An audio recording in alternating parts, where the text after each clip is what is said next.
Greetings, Eric Bakker, naturopath. I'm back again. Thank you for looking at my video. I appreciate it. It's 2019. How the years are flying by, isn't it? I think it's 6 years since I started this channel. Could be 5 years. I have a question here from Jackie Smith, who I think is a subscriber. Are you a subscriber, Jackie? I think you are. Anyway, I'm going to reply to this question. I have Hashimoto Thyroiditis and I take methimazole for it. I've been taking this for 2 years approximately. Will I benefit from taking your Canxida supplements as I would like to get started? Okay, Jackie, are you sitting down with a cup of tea? Let's not spend too long on this. Your tea will get cold. Hashimoto Thyroiditis is an area I studied quite well years ago. I did quite a large presentation up at a college in Auckland on Hashimoto's. You might still find references to that on Google if you have a look. I did a big PowerPoint presentation on it. It's an autoimmune condition. It's one of the world's most common autoimmune conditions. It affects many, many women, and it's not a really nice one to have. But you can definitely do something about it. So the first thing I would recommend you do is to see someone who really understands Hashimoto's, not just any average medical practitioner. Endocrinologists will look very, very strongly at symptomatic treatment. Hashis is a very interesting condition. If you have a look at it, it in fact has periods of hyper and hypo. So there are stages where you'll be in a heightened state of anxiety, for example. Okay, you could get palpitations and the bowels could work a bit faster, urine flow could work a bit more. You could be a bit loquacious and talk a lot or move around a lot. That's the hyper phase. And then Hashis has the hypo phase, where you're feeling more tired and sluggy and you don't really like doing so much and your appetite could be affected. And the bowels are slower, you're colder, you're more morose, you don't want to move around so much, you could be more depressed, your periods could change. So hyper and hypo waves are not uncommon at all with Hashimoto's thyroiditis.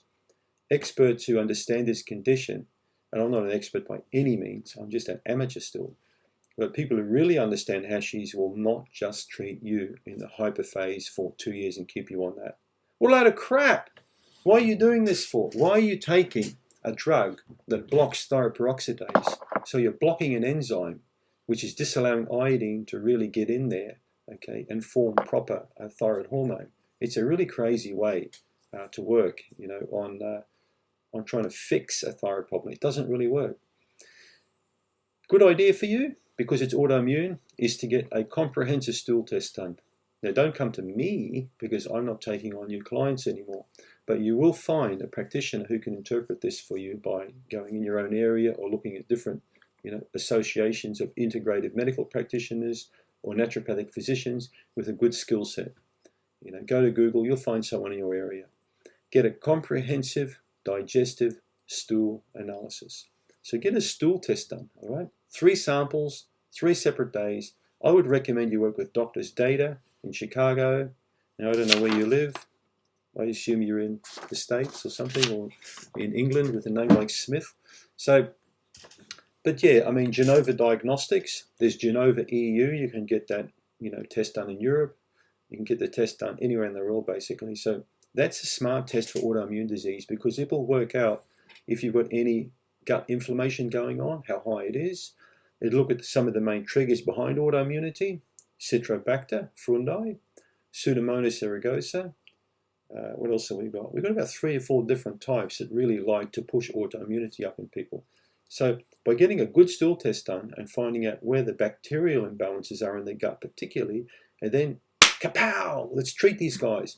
So if you go hunting, you should take your binoculars with you, okay? Have a look to see if you can, with the binoculars in this case will be the stool test to look, I found something. So now you've got the animal in your sights, which is potentially could be that bacteria or candida. Now you've got to find the right gun and the right bullet, and you're going to take that thing out. So yeah, Canxida works very, very well with autoimmune disease. I've used Canxida Remove, particularly this one, I'll show you. This one here now for several years with people with great advantage with autoimmune disease, not just Hashimoto's, but also Sjogren's disease, scleroderma, rheumatoid arthritis, ulcerative colitis, Crohn's disease. I mean, there's, I think, 90 autoimmune diseases. Doctors used to say there's no known cause of autoimmune disease, but there is. I've got old medical textbooks from the 1930s that clearly state that most autoimmune diseases linked up with an infection in the gut. They knew that a long time ago. They still know today. But for some reason, they're not acting upon that old empirical information. So yeah, there you have it. I would do a stool test, find out, what your target species are, and then go for it, and then clean them up, and then let's see what happens to the Hashimoto thyroiditis. But by staying on medication like this for many years, you're going to end up with horrific side effects long term. Because drugs like these TPO blockers, they can really cause a lot of problem with your liver over time. Liver inflammation, you'll end up getting digestive disease. So this is not a really nice way for you to end up having a condition and then creating another disease from drugs that you're on. Get the test done. Find the right lady or guy to help you through this mess. And the other thing I'm going to recommend for you is at least every 8 to 12 weeks is get a comprehensive thyroid panel done. So you want to look at thyroid peroxidase or TPO. What are the other ones? There are two antibodies. You've got thyroglobulin and thyroid peroxidase. So that's anti or A hyphen TG. Dash A hyphen. So you've got the thyroglobulin and the thyroid peroxidase. You've got those two, the TPO and the TG. You'll check out T3, T4, reverse T3, and thyroid stimulating hormone. Those are the key things you want to check. After you've checked those once or twice and you find most markers are within reference range, you will also notice one or two aren't. And it's the ones that aren't you need to track long term. Okay?